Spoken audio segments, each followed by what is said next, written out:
ازيكم عاملين ايه؟ يا رب كلكم تكونوا كويسين. انتوا عارفين ان احنا اوقات كتير بنظلم نفسنا واحنا مش حاسين. اوقات بنظلم نفسنا لما بنبقى بنعمل الغلط وعشان مش عايزين نشوف ان احنا وحشين بنكابر وبنفضل مكملين زي ما احنا، ونستغرب لما نقع في مشكلة اكبر واكبر ومنبقاش عارفين اي حل ليها. وكمان نقعد نسأل نفسنا هو ليه احنا بيحصل معانا كده. برضه بنظلم نفسنا لما نكون دايما هممنا قوي رأي الناس فينا ونتأثر بيه جدا، ونشوف ان فعلا الناس عندها حق بالرغم ان احنا ممكن نكون كنا قبلها مش شايفين نفسنا بنفس الصورة دي.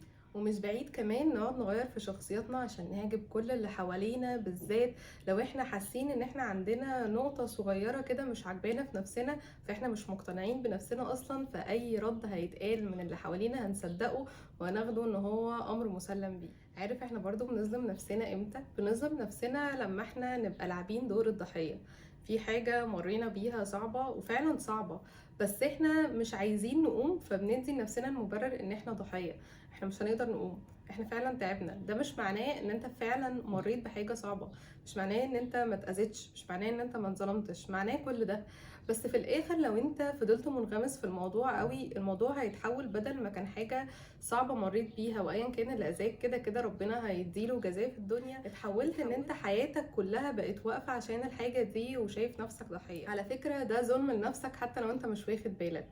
انت برضو بتظلم نفسك لما في حاجة تكون انت نفسك ان انت تعملها بس معرفتش توصل لها، فتقوم قايل يا دي الدنيا صعبة قوي، ده الدنيا دايما ظالمة، ده الدنيا مش عادلة، بالرغم ان انت ما عملتش كل اللي عليك علشان توصل للحاجة دي او عشان تحافظ عليها. خليك واضح وصريح مع نفسك وبلاش ترمي غلطاتك على شماعة الدنيا والظروف. اخر حاجة وهي بنظلم نفسنا فيها جدا ان احنا بنشوف الحلو في اللي حوالينا بس نيجي عند نفسنا وما نشوفش الحلو، نشوف الحاجات الوحشة بس، ونحاسب نفسنا ونشوف ان احنا اقل قوي من اللي حوالينا. لو انت بتعمل اي حاجة من الحاجات دي وقف وشوف نفسك انت بتظلم نفسك في ايه.